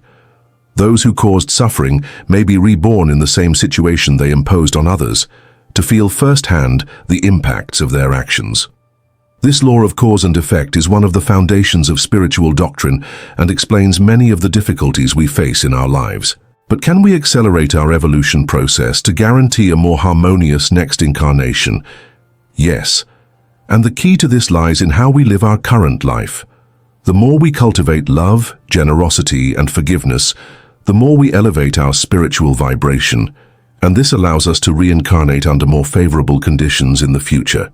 Spirits who dedicate their existence to good usually have happier and more productive reincarnations, as they've already learned important lessons and no longer need to go through certain tests. And now we come to an essential question.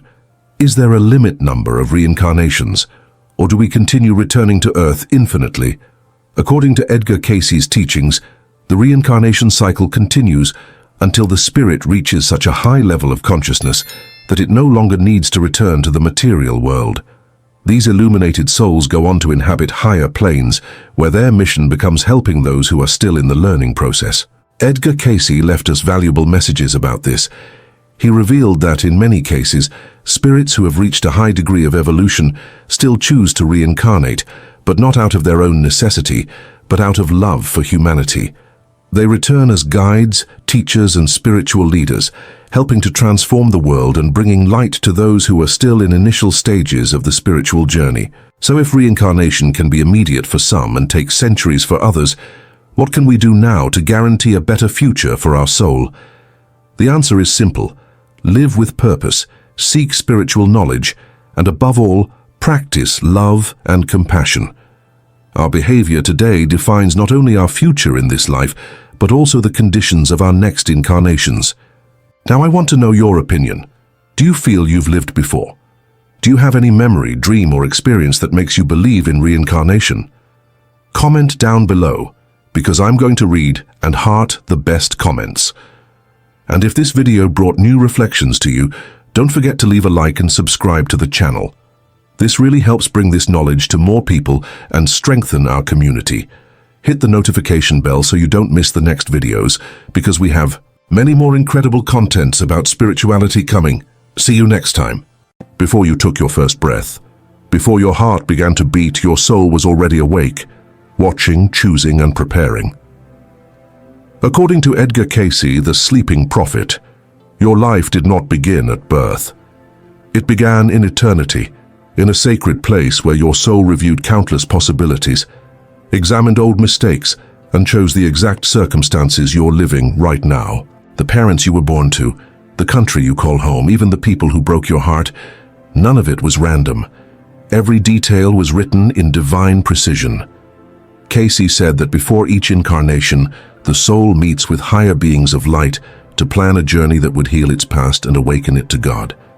That means your struggles are not punishments. They're the very lessons your soul asked for. But if that's true, then why would a soul choose pain, loss, or betrayal? Why would it design a life that breaks it, only to rebuild it again? The answer Cayce gave changes everything we believe about destiny, free will, and divine purpose. Stay until the end of this video, because you'll never look at your life the same way again. And before we begin, tell me in the comments, do you believe your soul chose this life before you were born? I'll be reading and hearting every comment that shares an honest reflection. If your soul truly chose this life, then every moment carries meaning, even the ones that hurt the most. Edgar Cayce explained that before a soul enters the physical body, it stands before what he called the Hall of Records, a spiritual dimension where the soul reviews its past lives and the consequences of its actions. There, it sees how every choice once made rippled through eternity, touching others in ways it had forgotten. In that sacred review, the soul is not punished. It simply understands. It sees the faces it has loved, the hearts it has wounded, and the moments when pride, fear, or neglect kept it from living in harmony with divine law. And from that understanding, it chooses again, not out of guilt, but out of love, to make things right, to grow, to awaken. Cayce said that the soul's choice is guided by higher beings, angels, mentors, and what he called the keepers of the records. These luminous entities do not command, they counsel. They help the soul design a new experience, one that matches its level of awareness and spiritual need. Some souls choose simple lives, others great challenges, but all of them choose opportunities for growth. If you've ever wondered why your path seems heavier than others, Cayce would say that your soul asked for a deeper lesson. Maybe it wanted to learn forgiveness through betrayal. Maybe it wanted to learn patience through delay, or compassion through loss. What seems cruel from the human view is merciful from the soul's, because it is in the breaking that light enters. He warned, though, that this plan is not fate written in stone. It's a potential, a map drawn before birth, but one that can be redrawn by free will. Once incarnated, the soul forgets the plan. It wakes in a body of flesh, in a world of noise, and must rediscover through intuition and experience what it once knew in spirit. That's why life feels like remembering something you can't quite recall. Cayce often said, "There is no chance, only law. Every meeting, every detour, every silence serves a divine pattern. Even your mistakes are tools. The question is not whether God is guiding you, it's whether you are listening." When Cayce entered his deep trance state, he described seeing souls as streams of light, each carrying its own vibration, memory, and purpose. He said that before birth, these souls hovered in realms of consciousness beyond time, worlds of thought and spirit that shape what later becomes material life. In those higher planes, the soul doesn't just decide when and where to be born, it aligns itself with the vibration of those it will meet. Parents, siblings, lovers, even rivals are not coincidences. They are participants in a shared lesson, a classroom of eternity. The soul chooses the family whose energy will awaken its next stage of growth. Sometimes that means entering homes filled with conflict to learn peace. Other times, into poverty to learn gratitude. Cayce taught that every relationship is a mirror revealing what the soul still must heal. He spoke of how the Christ Spirit, the pattern of divine love within all creation, is the ultimate guide during this process. It is through that light that souls are measured and aligned with their new journey. Cayce saw Jesus not as a distant deity, but as the perfect example of what every soul can become, one fully at one with God. In his readings he said, "The Christ is the pattern for every soul to follow." When a soul prepares for birth, it feels that calling to bring more of the Christ light into matter, to remember its origin in God. That is why no life is meaningless, no pain wasted, no birth random. The plan you made was holy. Still, once born, the veil of forgetfulness covers the memory of that plan. We grow up believing we are separate, left to chance, victims of circumstance. Yet deep inside, there is a quiet knowing that pulls us towards something higher, a restlessness that no wealth, fame, or pleasure can silence. That hunger is the echo of your soul remembering the promise it made before entering this world. Cayce said that the surest way to rediscover your plan is through prayer, meditation, and service to others. These acts tune your consciousness back to the same frequency you knew before birth, when you spoke directly with God. In silence, the plan begins to whisper again. If this message resonates with you, take a moment to like this video and subscribe to the channel.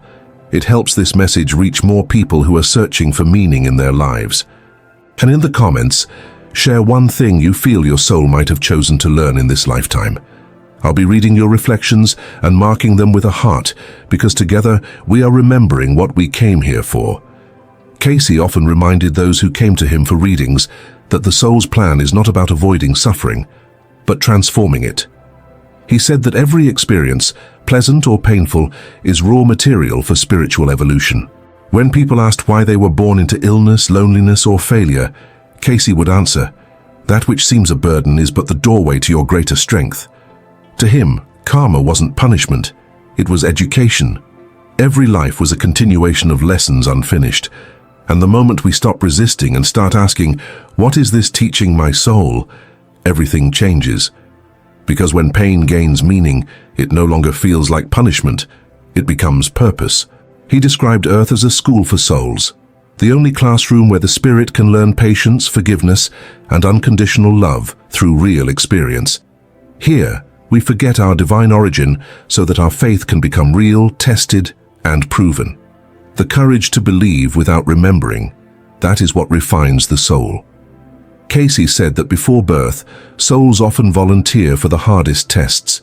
They do this not out of pride, but out of compassion.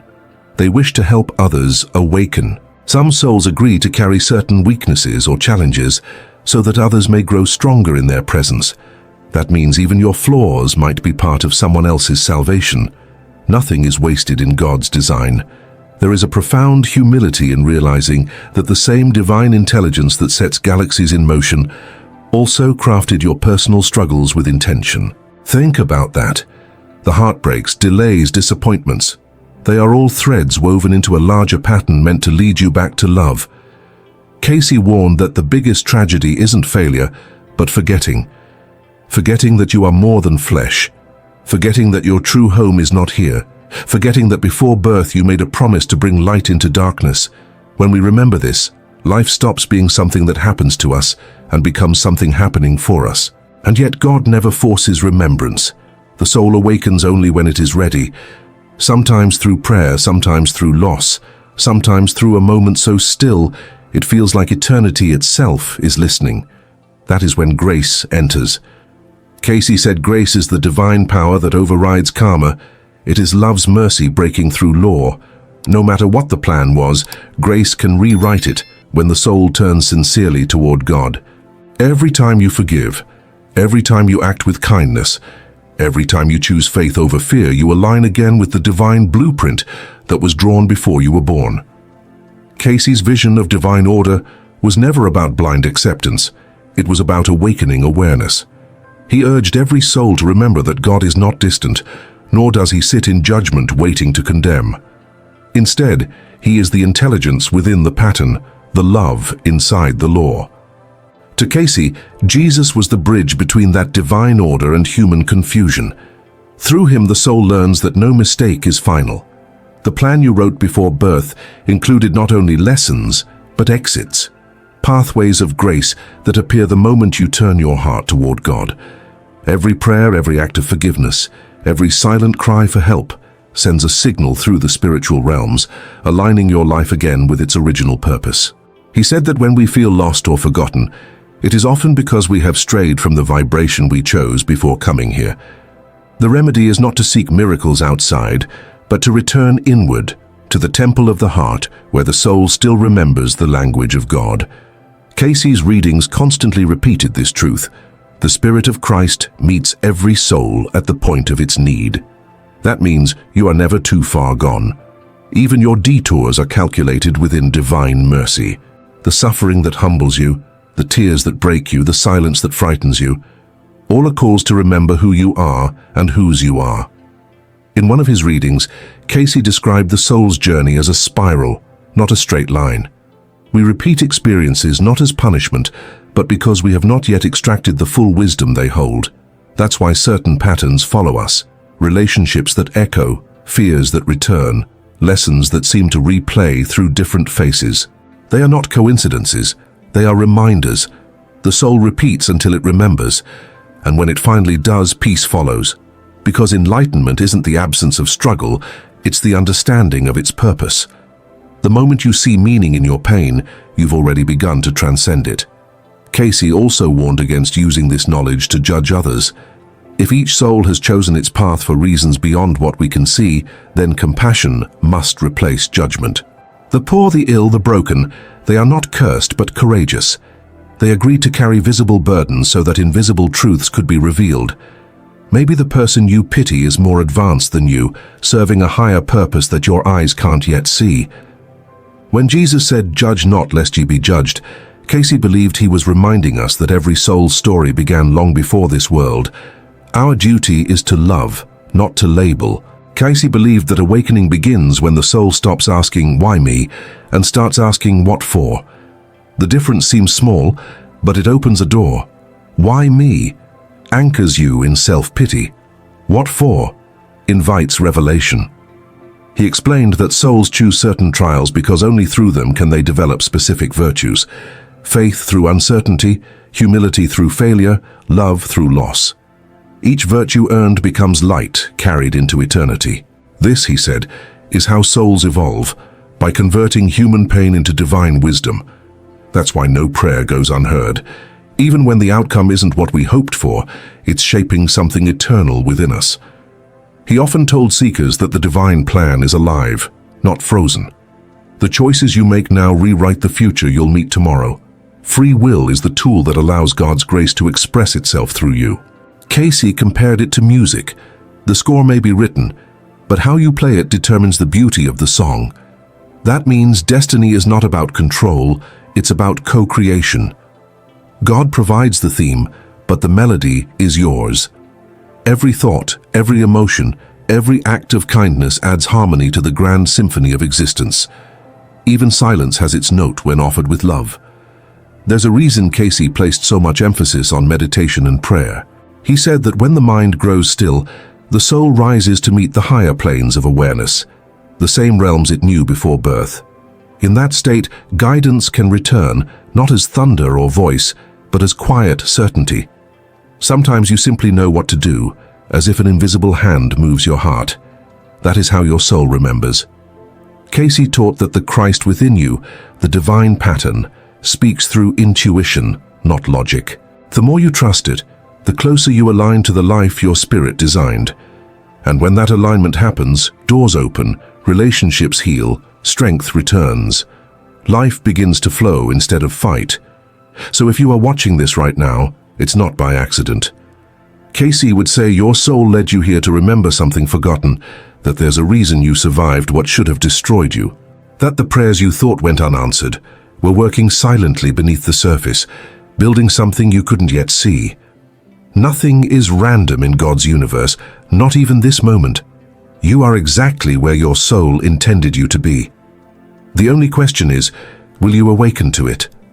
Before we continue, if this message touches you, take a second to like this video and subscribe. It helps spread Cayce's light to others who might be searching for answers right now. And in the comments, write one word that defines what you believe your soul came to learn in this lifetime. I'll be reading and hearting each reflection. Cayce said that the end of one life is never the end of the soul. Death, to him, was simply the passing from one room to another. And just as the soul chose the moment to enter the body, it also chooses the moment to leave it. Every exit is an entrance into another classroom, another chance to grow closer to the divine. The goal of all these lifetimes, he said, is not perfection, it's unity. To become one with God, not by escaping the world, but by redeeming it through love. That's why Christ came, to show the pattern. Through his life, humanity could remember its own divinity. Cayce believed that each soul carries a spark of that same light, and that our greatest mission is to let it shine through the material darkness of this world. He urged his followers to live consciously, to treat every person as a fragment of the same eternal source. You meet no one by chance, he said, for every encounter is a test of your soul's remembrance of love. What if we truly lived that way? What if every argument, every stranger, every heartbreak was seen as a divine appointment written before birth? Imagine the transformation that would follow. The wars of ego would dissolve, the fear of death would fade, and humanity would finally begin to see Earth as it truly is, a temporary school built by God for eternal souls learning how to love. In the end, Cayce's message wasn't about mysticism or prophecy, it was about personal responsibility, about remembering that God gave us free will not as a curse but as a creative power. You are shaping eternity with every decision you make. Your thoughts are seeds, your emotions are soil, and your actions are the harvest. When you align them with love, you are fulfilling the plan your soul wrote before birth. When you resist, you delay, but you never lose your place in God's design. Grace ensures that even your detours become lessons leading you home. So tonight, before you sleep, ask yourself, what if everything in my life, every loss, every victory, every silence, was chosen by my soul for its own awakening? How would that change the way I see others? How would it change the way I see God? Remember, you are not a mistake. You are a divine idea expressed through flesh. And long before you opened your eyes in this world, your soul already whispered, "Let there be light." If this message spoke to your heart, take a moment to like this video, subscribe to the channel, and share it with someone who might need to remember their own divine purpose. Together, we can bring Cayce's light to a world that has forgotten where it came from and where it's going. What if I told you that your life, your struggles, and even the people you meet are not random at all, but part of a divine plan so precise that it has been unfolding for thousands of years? This is exactly what Edgar Cayce, often called the sleeping prophet, revealed in some of his most astonishing readings. He described reincarnation not as a vague belief or exotic philosophy, but as a fundamental law of spiritual growth, carefully orchestrated by God. And in this video, we will walk together through what Cayce called the divine plan of reincarnations. Before we begin, take a second to like this video, subscribe to the channel, and comment below. Do you believe your life challenges have a deeper purpose? I will heart every comment and I want to know what you think. In one of his most impactful readings from 1932, during the Great Depression, Cayce explained that every soul comes into this world with a purpose, shaped by choices made in past lives and guided by divine intelligence. Imagine a family sitting in Virginia Beach, desperate for answers about why tragedy kept repeating in their lineage. As Cayce entered his trance state, he revealed that these patterns were not punishments, but lessons designed by a loving creator. To him, reincarnation was not about karma as cruel revenge, but about opportunities for growth, for setting right what was once broken, and for learning what the soul had yet to master. This was shocking for many Americans at the time, especially when churches preached a much stricter vision of judgment. Cayce's words, however, carried compassion and clarity. God never abandons a soul, and each return to earth is a step closer to unity with him. But here is where it becomes even more extraordinary. Cayce often connected reincarnation with the teachings of Jesus Christ. For him, the mission of Christ was not only to forgive humanity, but also to show the pattern of perfect love and sacrifice that every soul must one day follow. Reincarnation, in Cayce's view, was the school in which the soul gradually learns to embody the Christ consciousness. When asked how this worked, Cayce described the Akashic Records, an eternal book of life that holds every thought, every deed, every intention from all lifetimes. In one reading, he explained that when a soul chooses to reincarnate, it is not random. The setting, the family, the struggles, and even the talents are carefully woven into place by this divine plan. It is like entering a classroom where the lessons have been designed exactly for you. And just as a teacher does not punish but educates, God allows reincarnation so the soul can truly learn and evolve. During the years of war, when countless families came to Cayce searching for comfort, he repeatedly emphasized this truth: no life is wasted, no suffering is meaningless. He would often say that the most difficult moments are sometimes the most valuable for the growth of the soul. Think about that for a second.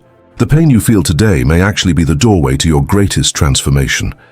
Cayce warned against despair, reminding seekers that each trial was part of a longer journey across many lifetimes. He described reincarnation not as a circle of endless suffering, but as a spiral moving upward, each life building on the lessons of the last. This idea gave hope to people who had lost children, who had lost faith, or who felt crushed under the weight of history. They could now see that even in tragedy, there was a hidden mercy, a divine order at work leading every soul back to God.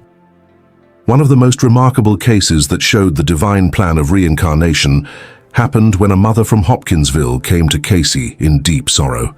She had lost her young daughter and could not understand why God had taken her so soon. In trance, Cayce revealed that the child's soul had chosen a short life to repay a gentle debt of love from a past incarnation. Her purpose was not to live many decades, but to remind her family of the eternal bond between them. The mother wept, not in despair, but in relief, because for the first time she understood that her child's soul was not lost, but simply continuing its journey. This was the kind of revelation that transformed grief into faith, showing how reincarnation was part of God's mercy, not his punishment. Cayce made it clear that reincarnation is not about escaping life's responsibilities. In fact, he said that each soul brings into a new life exactly what it needs to face. A man who misused wealth in one life may be born into poverty in the next, not as cruelty, but as the best environment for the soul to learn humility and compassion. Likewise, someone who once abused power may be born in a position of service to others. According to Cayce, this divine plan is not random, but tailored to the growth of each soul, always under God's watchful eye. And this truth shook the rigid beliefs of many who first heard it, because it suggested that life is not a single test, but a series of opportunities to discover who we truly are in God's eyes. During one session that changed an entire family's life, Cayce explained that the people we meet are not strangers. Parents, children, spouses, friends, and even enemies often share long histories together across multiple lifetimes. Conflicts that seem sudden may actually be the continuation of an unfinished story. Likewise, great love between two souls may be the fruit of centuries of shared growth. This perspective gave people a new way to see their relationships, not as accidents, but as sacred assignments. Imagine how different daily life becomes when you see your family not only as your earthly companions, but as souls walking with you through eternity. Suddenly, every argument, every act of kindness, every test of patience becomes part of something much larger. Cayce often warned that the greatest danger to the soul is forgetting this divine perspective. He said that many souls return to earth and fall into distraction, chasing wealth, power, or pleasure, without remembering why they came. That is why his readings constantly pointed people back to God, to prayer, and to the example of Christ. Without that connection, reincarnation can become a cycle of missed opportunities. But with awareness, it becomes a ladder of light, lifting the soul higher and higher toward its true home. And here lies the most profound part of Cayce's teaching. No matter how many lifetimes it takes, no soul is ever abandoned. God's patience is infinite, His mercy unending, and His plan flawless. Every life is a chapter in the same eternal story of redemption. In several readings preserved in the archives of the ARE, Cayce described how the soul chooses not only the circumstances of its birth, but even the challenges it will face. A person born with illness or disability, for example, is not cursed, but rather given a sacred opportunity to awaken compassion in others and to strengthen the spirit within.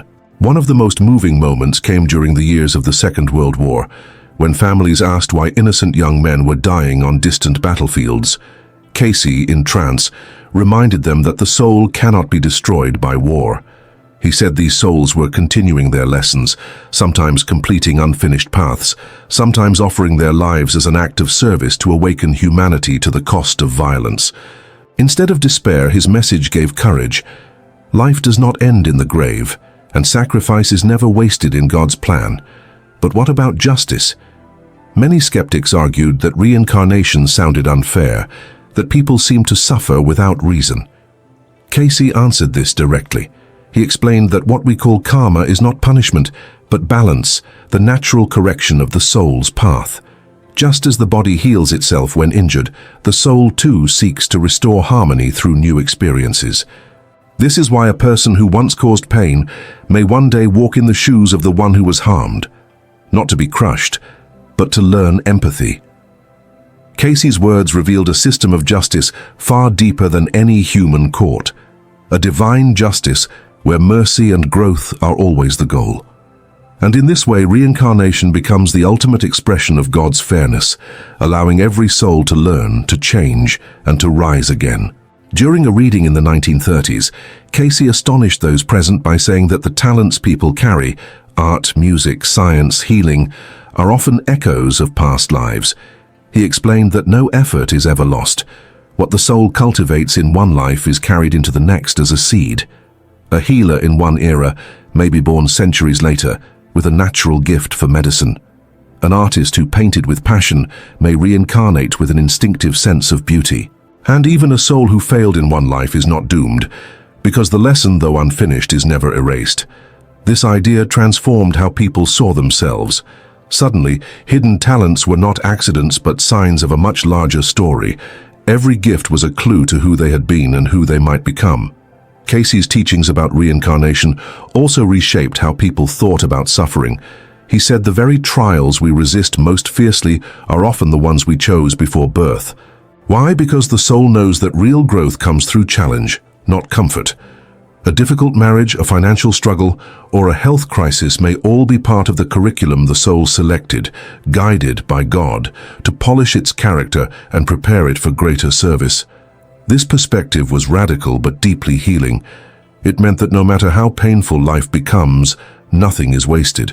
Every tear, every struggle, every unanswered prayer is part of a divine education. And when seen through this lens, suffering itself becomes a teacher. Cayce often emphasized that the ultimate goal of reincarnation is not endless return, but reunion with God through Christ consciousness. He described this as the moment when the soul finally learns love so completely that it no longer needs to return to the classroom of earth. In one of his most remembered readings, He explained that souls are like travelers moving through different countries, each life a new land with lessons to be learned. Some journeys are joyful, others are filled with trials, but all are necessary. And just as a student eventually graduates, every soul will one day reach that point of completion when the lessons of patience, forgiveness, and compassion have been fully integrated. Then reincarnation is no longer required, because the soul has become one with the divine purpose. This truth gave profound meaning to everyday choices. Cayce would remind seekers that what we do now echoes not just in this life, but in those to come. Acts of kindness plant seeds of joy for the future, while selfishness creates obstacles that must be overcome later. It was never about fear, but about responsibility.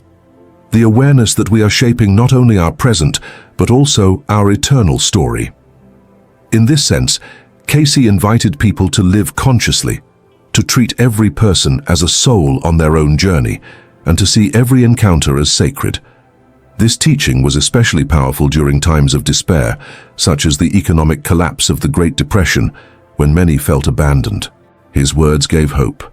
Nothing is wasted, nothing is meaningless, and every moment is part of the divine plan. There is also a mystical dimension to these teachings. Cayce spoke of the Akashic Records as the divine library where the story of every soul is written. In trance, he could access these records, describing past lives with detail that left families in awe.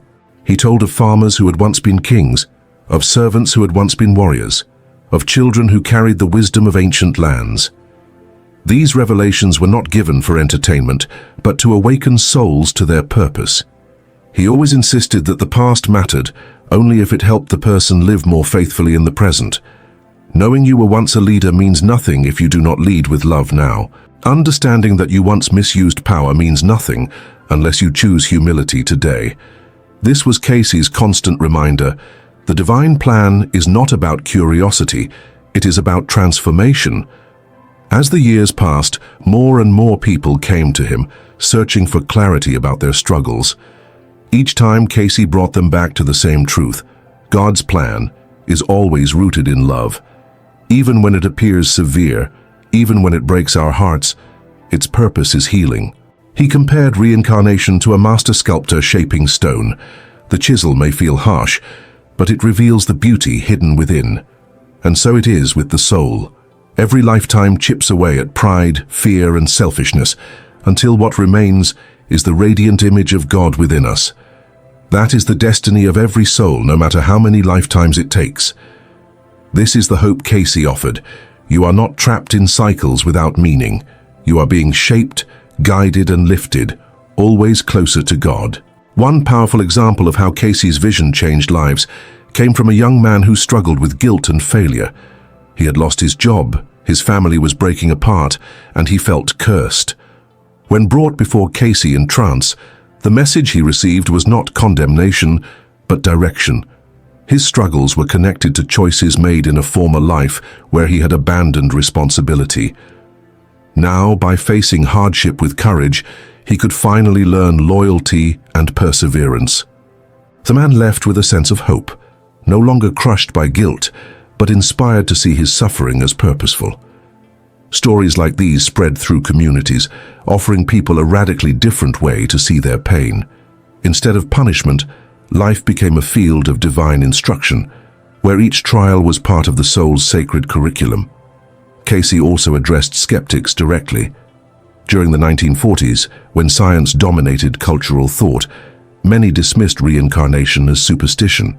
Yet Cayce calmly explained that reincarnation was not opposed to science, but simply described dimensions science had not yet measured. He said the human mind and soul operate beyond physical laws, and just as science once denied electricity before it was proven, one day it would recognize the continuity of the soul.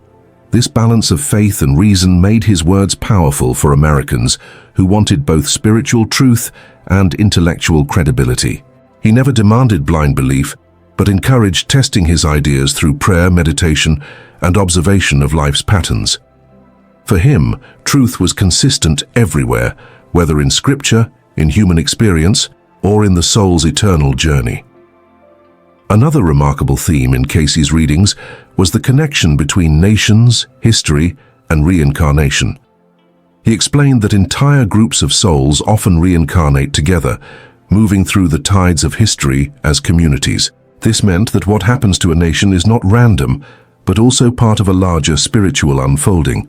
He once suggested that some who lived in ancient civilizations like Egypt or Atlantis were reincarnating in modern times to bring back wisdom once lost. These claims shocked and fascinated his audiences. For those in Virginia Beach listening during the years of global conflict, it gave a sense of meaning. Humanity itself was part of a larger reincarnational cycle, struggling to learn lessons of unity, justice, and peace across centuries. The divine plan was not only personal, it was collective, guiding the destiny of whole peoples. And perhaps the most comforting message Cayce ever gave about reincarnation was this: no matter how far a soul strays, no matter how dark a path it chooses, God's love will always bring it back. He said that some souls wander longer than others, but none are ever lost. Even those who deny God, who sink into selfishness or cruelty, are still His children, and through lifetimes of experience, they will one day return to the light. This was not just doctrine. It was a promise rooted in divine compassion. People who feared eternal damnation found in Cayce's words a new kind of hope. They began to see life not as a single fragile chance, but as an eternal journey upheld by mercy. And this message still resonates today, offering reassurance in a world filled with uncertainty. Cayce often reminded his listeners that while the divine plan guarantees every soul's return to God, the speed of that journey depends on personal choices. Free will is central to reincarnation. God does not force love, compassion, or forgiveness. He offers opportunities, but it is the soul that must choose. Cayce said this is why prayer and meditation are so important. They align our will with God's will, helping us to recognize the lessons of life instead of resisting them. In one session, he told a seeker that her constant resentment was like carrying heavy stones from one life to another. Only forgiveness could release the burden, allowing her to move forward. This practical wisdom made his teachings not only mystical, but also deeply useful for daily living. What makes the divine plan so astonishing is its precision. Cayce described how souls are born into the exact families, communities, and even historical periods where their lessons can best be learned. He insisted that nothing is coincidence. A person may be born during the Great Depression to learn resilience, or during an era of prosperity to learn generosity. One may find themselves in a difficult relationship, not by chance, but because that relationship provides the perfect mirror for growth. This perspective transforms frustration into purpose. Suddenly, every situation carries meaning. Even betrayal, illness, or failure become tools in God's hands, shaping the soul for eternity. It is a perspective that requires faith, but once embraced, it brings profound peace. Cayce's message was never about dwelling on past lives for curiosity. Instead, he urged people to focus on how those lessons could make them better now. He explained that the most important life is always the one we are living today. Dwelling on who you were is meaningless if it does not help you become more loving, more patient, more faithful in the present. This is why he constantly pointed people back to Christ's teachings. For Cayce, Jesus was the ultimate model of the soul that had completed its journey, fully embodying God's plan. By following Christ's example of service, forgiveness, and sacrifice, every soul could accelerate its growth and move closer to graduation from the cycle of reincarnations. Christ was both the guide and the destination. As we reflect on Cayce's vision, the message is clear. Reincarnation is not about fear, but about hope. It shows us that no mistake is final, no pain is wasted, and no soul is abandoned. It calls us to live consciously, to see each challenge as sacred, and to trust that even when life feels chaotic, a divine plan is at work. For the millions today still searching for meaning in suffering, Cayce's words are a light. Every step of your journey is guided. Every lesson is love in disguise, and every life brings you closer to the heart of God. So if this message touched you, take a moment now. Like this video, share it with someone who needs hope and comment below. What lesson do you feel your soul is learning in this life? I will heart every comment, and I truly want to hear your reflections. And so, as we close this journey through Edgar Cayce's revelations on the divine plan of reincarnations, remember this: you are not drifting through life without purpose. Every joy, every heartbreak, every moment you breathe is woven into a tapestry far greater than you can imagine. The mistakes you regret are not the end, they are the beginning of wisdom. The people you love are not random, they are companions across eternity. The challenges you face are not curses, they are classrooms where your soul is being refined. Cayce's message remains as urgent today as it was in Virginia Beach decades ago. Awaken to the truth that you are an eternal soul, guided by a loving Creator, moving steadily toward reunion with Him. Trust the process, embrace the lessons, and live this life with the awareness that it matters beyond measure.